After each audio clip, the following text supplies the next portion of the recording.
existe un adage dans le milieu de la moto. Quand tu sais rouler à Lédenon, tu sais rouler partout. Le circuit de Lédenon, sans doute l'une des pistes les plus techniques de France, tout en dénivelé, tout en courbe, et seulement 400 mètres de ligne droite pour souffler un peu. Les pilotes du championnat de France Superbike retrouvent le circuit gardois pour la deuxième fois de la saison. Soleil, chaleur et vent très violents, la reprise ne sera pas de tout repos.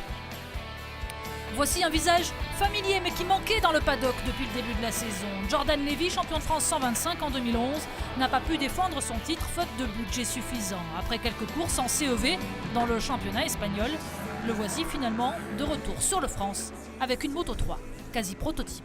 J'ai eu une opportunité avec l'équipe BMS qui avait besoin d'un pilote avec un petit peu d'expérience pour ramener des informations parce que c'est une nouvelle moto avec un moteur dérivé du cross. Je suis jamais vraiment sorti du championnat dans ma tête parce que tous les jours, mes heures de libre, je les passais à rechercher des partenaires, à entretenir ceux que j'ai déjà, à trouver des solutions et puis à faire du sport, beaucoup de sport. Jordan est toutefois encore en rodage, 16e temps des essais à plus de 5 secondes du leader et il ne sait toujours pas s'il aura un guidon la saison prochaine. La deuxième manche des essais qualif 125 a été perturbée par la pluie. C'est donc les chronos de la première qui font foi. Et Jules Danilo est en pole. Il partage la première ligne avec Christophe Arciero et Enzo Boulom. Le leader du championnat, Robahn, est 5e. Et Jules Danilo se manque au départ, dépassé par Arciero et Boulom à l'entrée du triple gauche, talonné par Hugo Casadessus et Robahn. Mais il se reprend rapidement et dès le deuxième tour, il prend le meilleur sur Enzo Boulom. Le voici, deuxième. Pour Reynald Castillon-Giovanni, 8e sur la grille, la course est déjà finie après cette chute au premier tour, sans dommage heureusement. Et derrière, un pilote entame un joli comeback. Le numéro 3, Jimmy Petit, rattrape un départ moyen. Il avale Robahn, puis Hugo Casadessus pour s'emparer de la 4e position au 3e tour, à 6 secondes des 3 hommes de tête. Le classement se fige avant l'erreur de Christophe Arciero dans la cuvette. Le leader chute au 5e tour. Jules Danilo se retrouve en tête, suivi par Enzo Boulom. Jimmy Petit est à distance et dès lors les écarts ne vont cesser de croître. Après 20 minutes d'une course finalement tranquille, Jules Danilo l'emporte. Sa 4e victoire cette saison, il devance Boulom et Petit. Jules, submergé par l'émotion à l'arrivée, son frère Simon a été victime d'un accident la veille sur le circuit de Brno. Je suis content de cette victoire, je vais pas sauter de joie parce qu'il y a mon frère qui est à l'hôpital en ce moment, donc voilà, je voudrais lui dédier cette victoire. Robahn compte encore 15 points d'avance sur Jules Danilo, autant dire qu'une 6e place lui suffirait à Albi. Raymond Guillaume, 4e, est le premier pilote 125. Dans la catégorie 600 Pirelli, ils sont encore 2 à pouvoir être sacrés champions. Avantage pour l'instant à Thibaut Bertin qui devance Kevin Zalaï au classement Scratch, 14 points séparent les deux hommes. Mais Zalaï ne s'élancera que de la 4e place sur la grille. Thibaut Bertin, lui, s'est emparé de la pole. Il partage la première ligne avec Anthony Dumont et Kevin Jacob. Les lumières s'éteignent et Thibaut Bertin prend le meilleur envol. Le leader du championnat est en tête au premier virage. À l'issue du premier tour, il devance Anthony Dumont, Kevin Meko et Kevin Zalaï. Zalaï réagit immédiatement, il part en chasse derrière Thibaut Bertin et s'empare de la 3e place dès le 2e tour. Le quatuor de tête ne se lâche pas, Bertin, Zalaï, Dumont, Meko, puis Claire qui les rejoint. La bataille ne fait que commencer. Et Zalaï décide de passer à l'offensive. Le Lorrain signe le meilleur temps en course, passe 2e et prend même la tête. Bertin, lui, fait une petite erreur, il rétrograde en 3e position. Le dernier tour, les derniers virages et l'impensable arrive. Zalaï chute. Il offre sur un plateau la victoire à Dumont, la toute première de sa carrière, mais surtout le titre à Thibaut Bertin qui n'en revient pas. Il perd également très gros au classement junior, même s'il reste en tête. Thibaut Bertin, lui, savoure. Oh, c'est génial, ça, c'est génial. C'était inattendu de gagner le titre comme ça avant Albi. Voilà, moi c'est une première pour moi, ça fait que 3 ans, c'est que ma 3e année de moto, donc c'est merveilleux quoi, c'est génial. Avec désormais 34 points d'avance, Thibaut Bertin ne peut plus être rejoint. Kevin Zalaï vise désormais le classement junior, mais Anthony Dumont n'est qu'à 12 points derrière lui. Thibaut salué comme il se doit pour célébrer son titre de champion de France. Le championnat Super Sport, Grégory Leblanc a été sacré à Dijon, son deuxième titre dans la catégorie après 2010. Désormais reste donc la bataille pour les places d'honneur entre David Perret, Étienne Masson, Axel Morin et Denis Bouhan. Leblanc, Morin et Masson se partagent la première ligne. Et Étienne Masson justement rate complètement son départ, il se retrouve 7e enferré dans le peloton. Pas de souci en revanche pour Grégory Leblanc, il s'empare rapidement de la tête, poursuivi par Axel Morin et David Perret. Ça ne dure pas. 2 tours plus tard, Greg Leblanc chute. Pour sa première course en tant que champion de France, il sort par la petite porte. La lutte pour la victoire va alors se jouer entre Axel Morin et Denis Bouhan. Le pilote Dark Dog fond sur le leader en 4 tours. Il est passé de la 5e à la 2e position et il talonne désormais le jeune Morin. Il finit par s'emparer de la tête au 8e tour, mais le pilote Yamaha s'accroche et reste dans sa roue. Derrière, ça bouge, David Perret chute dans la descente, laissant la 3e place à Étienne Masson qui a réalisé un comeback impressionnant. Il reste 2 tours. Denis Bouhan élargit un peu trop sa trajectoire à la sortie du fer à cheval. Morin s'engouffre à l'intérieur pour récupérer sa place de leader. Une superbe victoire d'Axel Morin, la première de sa carrière. Il devance Denis Bouhan et Étienne Masson. C'est une victoire que je vais chercher vraiment du fond du cœur parce que c'est ma première victoire en Super Sport. Après de nombreuses secondes places, voilà, j'ai réussi à aller chercher ma victoire à la bagarre, donc je suis vraiment content. David Perret a perdu cher lors de la première course. Plus le droit à l'erreur pour le pilote Dark Dog qui souffre du pied depuis une chute la veille aux essais. Le départ et la confirmation d'Axel Morin, sans doute toujours porté par l'euphorie de sa victoire. Il s'empare de la tête de la course dès le triple gauche résistant à Perret, Masson et Leblanc qui a quelque peu raté son départ. La bataille fait rage dans le quatuor de tête. Perret est le premier à lâcher prise, il terminera 5e. Masson, Leblanc et Morin forment le nouveau trio de tête. Grégory Leblanc hausse alors encore le rythme. Au 6e tour, le champion dépasse Étienne Masson, il s'empare de la tête. Masson va devoir alors livrer une bataille épique pour rester sur le podium, déjà dépassé par Axel Morin. Il tente de résister au retour de Denis Bouhan. Héroïque, pendant plusieurs minutes, il finit par se faire avaler à l'aspiration en bout de ligne droite par le pilote Dark Dog. Leblanc l'emporte finalement avec la manière devant Axel Morin et Denis Bouhan pour un podium 100% Pirelli.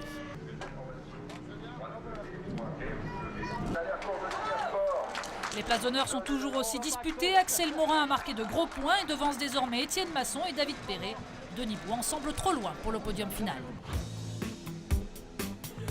2 hommes pour le titre suprême. En Superbike, ils sont 2 à être encore en course. Sébastien Gimbert, le tenant du titre, court loin derrière Julien Dacosta. 62 points séparent les 2 hommes.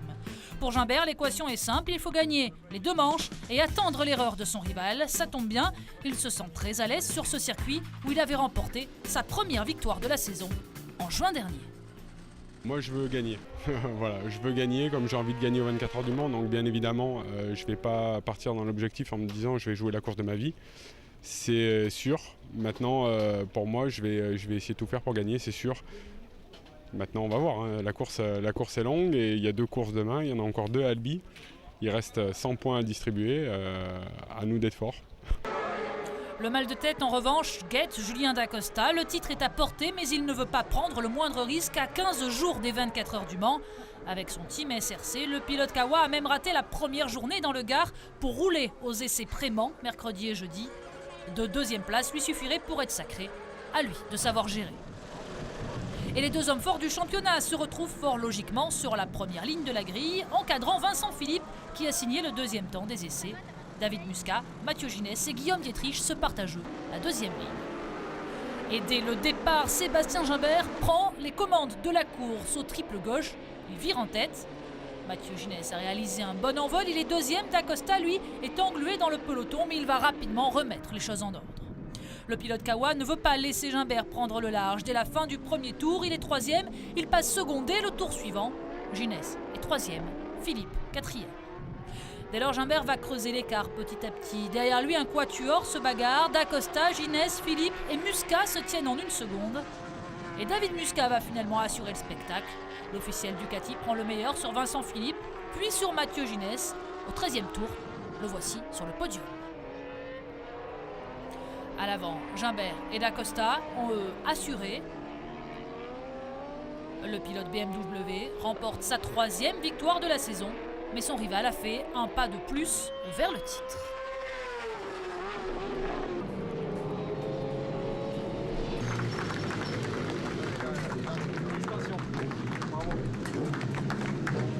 J'ai fait la course parfaite, j'ai pris un super départ, puis je me suis après appliqué à rouler le mieux possible, comme je sais faire d'habitude, mais là c'est vrai que le départ il a été plutôt bien. J'ai réussi à me mettre dans le rythme tout de suite et puis à creuser un petit écart, et puis à la fin il fallait assurer, quoi. Voilà, donc non, je suis hyper content. La dernière course de la journée peut être celle du sacre pour Julien Dacosta. Même en cas de victoire de Sébastien Gimbert, une 2e place lui suffirait pour s'assurer le titre. Mais le Kawaboy est gourmand. Si Gimbert prend le meilleur départ, il l'attaque dès le virage du pont pour prendre la tête. Vincent Philippe est 3e avec sa Suzuki. David Muscat, lui, poursuit sur sa lancée de la course 1. Il dépasse Mathieu Ginès, puis Vincent Philippe pour venir se caler en 3e position dès le 4e tour. À l'avant, Gimbert finit par trouver l'ouverture dans la descente. Il dépasse Dacosta et prend immédiatement le large. Gimbert 1, Dacosta 2. Si le classement ne bouge plus, le pilote Kawasaki sera sacré champion de France. Mais c'est sans compter sur la grinta de David Muscat. Les deux hommes vont se livrer une belle bataille jusqu'au dernier tour de roue. Finalement, Muscat prend un avantage décisif dans le virage du pont à 2 tours de l'arrivée. Dacosta 3e n'est plus virtuellement champion. Sébastien Gimbert a remporté son pari en gagnant les 2 courses du jour. Pour 2 petits points, il reste dans la course au titre. David Muscat, lui, réédite sa belle performance dijonnaise avec une 2e place. Dacosta 3e est forcément très déçu à l'arrivée. Ça pourrait être mieux, c'est sûr. Ça sera remis pour la prochaine course. Je voulais arriver aux 24 heures du Mans avec ça, mais voilà, ça l'a pas fait. Très déçu. 48 points d'avance pour Julien Dacosta, il en manque 2, mais il devrait en toute logique être sacré à Albi. Sur ses terres, le podium, lui, ne devrait pas changer. Rendez-vous donc à Albi, après les 24 heures du Mans, pour l'épilogue de cette saison 2012 du championnat de France Superbike. Les titres 125 et Superbike restent encore à distribuer. Du gros spectacle en perspective.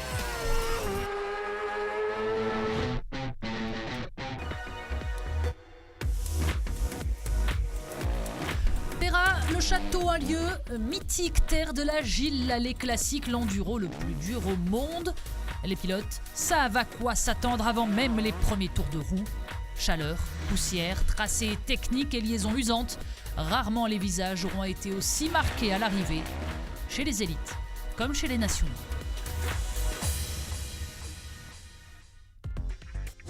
Pera qui a salué, comme il se doit, nos 3 nouveaux champions du monde. Mathias Bellino, sacré en junior, Christophe Nambotin, champion E3, et Antoine Méo, champion E1. Le Provençal a remporté sa 3e couronne mondiale, devenant l'enduriste français le plus titré. 3 pilotes qui peuvent également repartir des terres limousines avec le titre national en poche.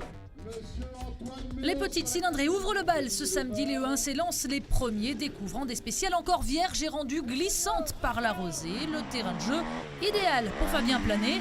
Le champion de France en titre guide parfaitement sa Sherco en début de journée. Une démonstration de pilotage sur herbe. Un premier tour quasi parfait pour le champion de France qui compte quasi 20 secondes d'avance. Mais derrière, cela se complique. Dès le 2e passage, les spéciales ont été profondément modifiées. Des ornières se sont creusées, les trajectoires ont bougé. Et le duo Rodriguetin-Antoine Méo trouve enfin son rythme de croisière. Au fil des spéciales, l'écart se réduit et Fabien finit par rétrograder en 3e place à l'origine de la dernière boucle.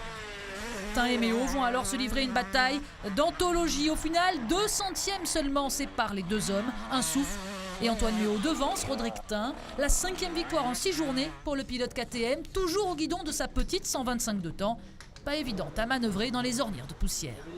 Puis j'essaye de naviguer, de ne pas les prendre, de passer au travers, donc c'est un peu difficile parce que j'ai cassé 2 pots d'échappement dans l'après-midi. Donc demain il va falloir étudier un peu une autre stratégie pour plus abîmer de pots, donc on va essayer de faire différemment. Nicolas Deparoy échoue à nouveau au pied du podium. Le Kawaboy, tout jeune papa, a encore du mal à se mêler à la lutte pour la victoire. Et une mention spéciale pour le courage de Jérémy Joly, le champion du monde junior, s'est lourdement blessé en Suède. Il a tout de même pris le départ malgré les douleurs et signe une 5e place en serrant les dents.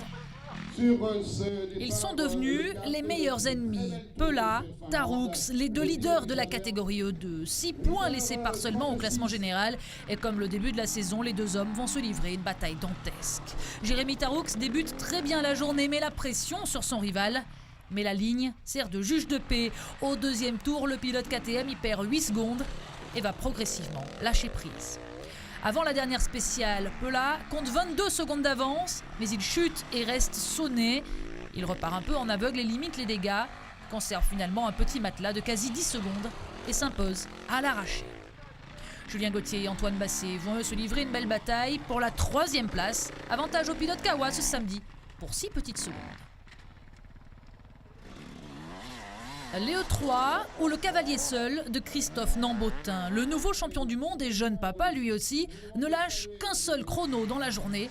Une petite erreur qui ternit à peine l'excellent bilan du pilote KTM. Il est l'homme le plus rapide à Péra, toutes catégories confondues. Et sans surprise, il s'impose avec quasi 1 minute d'avance sur Sébastien Guillaume. Plus à l'aise que Manuel Bepard sur des pistes de plus en plus défoncées, l'officiel Gaz retrouve la régularité qui lui manquait en début de saison. S'il est encore un peu loin du pilote bêta au classement, il n'a pas encore abandonné la lutte pour la place de dauphin.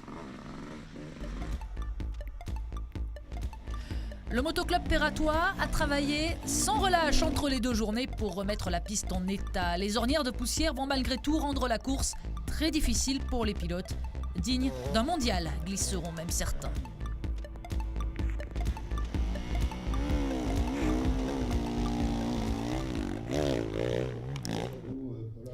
Et Antoine Méo s'y sent comme un poisson dans l'eau. Si la veille il avait un peu lutté en début de journée à la recherche des bons réglages sur sa moto, il déroule d'entrée le dimanche. Il remporte 4 temps scratch sur la journée, n'est jamais vraiment loin sur les autres et s'impose avec quasi 20 secondes d'avance. Enfin, presque. Pour la 2e fois de la saison, le pilote KTM se fait rattraper par la patrouille. Il rate le dernier CP et est logiquement pénalisé d'1 minute. Le triple champion du monde rétrograde en 4e position. Pour la 2e fois de la saison seulement, Méo ne gagne pas. La victoire revient donc à un surprenant Nicolas Deparoy. Le pilote Kawa aime ses conditions de course, il est dans le coup dès le début de journée, talonnant Méo jusque dans le dernier tour. Une première victoire cette saison, sur tapis vert, mais malgré tout méritée. Rodrigue Tin et Fabien Planet sont eux restés plus en retrait. Une lutte à distance pour la place de dauphin derrière Méo au classement, même si mathématiquement parlant, rien n'est encore joué pour le titre. Une fois de plus, l'officiel Honda devance le pilote Sherco, Planet qui a peut-être là abandonné sa plaque numéro 1. Avec 38 points de retard, il aura effectivement du mal à revenir sur Méo. Même Rodrigue Tin ne pourra pas combler les 30 points à la régulière. Après avoir été sous le feu des projecteurs l'an passé grâce à Julien Gauthier, TM est quelque peu retombé dans l'anonymat du milieu de tableau cette saison. Alban Dauphin en E2, Julien Coton en junior et Juliette Bérez en féminine n'ont pas accroché le moindre podium en 2012. Alban Dauphin a toutefois franchi un palier, évitant les blessures et trouvant enfin la régularité qui lui manquait depuis ses débuts. Solidement implanté dans le top 10 des E2, il devrait changer de catégorie l'an prochain et pourquoi pas passer en E3. Il s'est bien assagi, il a un peu oublié l'embrayage, il était temps. Je pense qu'il est mûr pour le 300 maintenant, il faut que lui se sente bien dessus et il faut que le chrono nous dise la vérité. Seule Juliette Bérez ne poursuivra pas l'aventure TM. Pour les autres pilotes, Fred mise sur des objectifs à moyen terme. La saison 2012 leur sert d'entraînement grandeur nature avant de repartir plus ambitieux en 2013. On travaille vraiment dans l'optique de prendre de l'avance, je dirais, et de cerner toutes les lacunes et tous les points faibles pour essayer de travailler cet hiver. L'avenir c'est ça, et puis normalement une nouvelle tête sous le haut vent l'année prochaine, mais c'est encore un poil tôt pour le dire. Romain Boucardet pourrait être ce nouveau visage. Il devrait signer avec TM pour 2 ans après une saison perturbée par des blessures. En E2, Pierre-Alexandre René peut faire un pas quasi décisif vers le titre en cas de victoire ce dimanche. Mais Jérémy Taroux ne s'en laisse pas compter. Pour sa première saison complète en enduro, le jeune pilote KTM tient la dragée haute au probable futur champion du monde. Il résiste à nouveau avec un très beau premier tour. Mais l'histoire se répète. La ligne, une chute, 13 secondes de perdu et une petite douleur qui l'handicapera le reste de la journée. Peulat profite de cette erreur pour prendre la tête. Avec 6 temps scratch sur 9, il s'adjuge une victoire solide. Ou presque. Exactement comme Antoine Méo, René est pénalisé. Il rate le dernier CP, prend 1 minute et doit se contenter de la 2e place. Au final, statu quo complet entre les deux pilotes. Le titre devra s'arracher de haute lutte à Brioude. Un cran en dessous, Julien Gauthier et Antoine Basset ont repris leur lutte interrompue la veille. Et c'est la revanche du sociétaire Armée de Terre. Basset devant Gauthier. C'est la première fois de la saison que le brigadier monte sur le podium. Basset peut encore mathématiquement terminer 3e du championnat, mais cela semble compliqué à la régulière. 6 points séparent toujours Peulat de Taroux. Le sprint final est lancé. En E3, la domination, la démonstration continue. Christophe Nambotin n'a cette fois rien laissé à ses adversaires. Pas une seule spéciale ne lui échappe. L'homme le plus rapide de France semble seul au monde. Il se bat contre le chrono plus que contre ses adversaires directs. Et il en termine avec plus de 2 minutes d'avance sur son dauphin, Manuel Bepard. Le pilote bêta était comme la veille, en difficulté dans ses spéciales au terrain défoncé. Presque résigné à être 3e, loin derrière un Seb Guillaume de plus en plus menaçant au classement. Mais le pilote Gaz fait une erreur qui va lui coûter très cher dans la SP7. Il tire tout droit, sa moto reste accrochée à un grillage. Le temps de se dégager, il perd 1 minute 30, tout le bénéfice de sa belle journée. Après 3 deuxièmes places consécutives, Seb rétrograde et voit la place de dauphin s'éloigner. Dès le début de journée, j'avais vraiment un bon feeling avec la moto. J'ai fait des super temps et du coup, j'ai contenu toute la journée. Et étant donné que j'avais un peu d'avance, c'est toujours plus facile moins de pression, toujours plus facile de pousser. Les organisateurs ont vraiment bien géré la poussière. Ils ont modifié ce qu'il fallait. Dans la ligne, ils ont donné plus de temps, c'était impeccable. Je me suis un petit peu fait gêner dans le dernier tour dans la ligne, mais sinon, dans l'ensemble, ça a été quand même une très belle journée.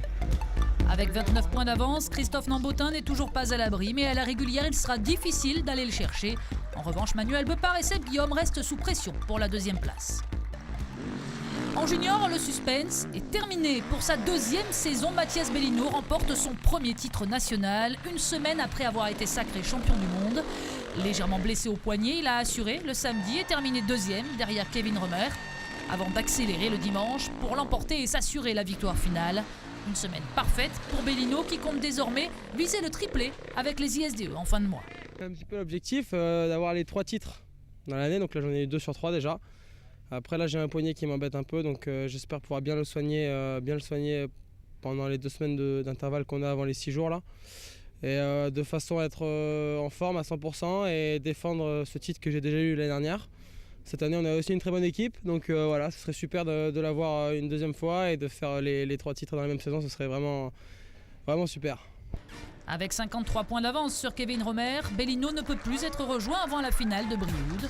Swan Servageant a fait la très bonne opération du week-end en remontant en 3e position. Le premier titre pour Usaberg et pour Eric Bernard fêté comme il se doit sous la tente. Et dès l'an prochain, Mathias roulera en élite. Un nouveau monde pour l'ancien crossman. Au classement constructeur, le chassé-croisé se poursuit entre Usaberg et KTM. Les Bleus l'emportent ce week-end devant les Oranges et prennent la tête du classement. Et le clap de fin de ce championnat de France, ce sera dans un mois à Brioude, le berceau de l'enduro. Les pilotes partiront sur les traces des ISDE de 1980, les premières de l'histoire.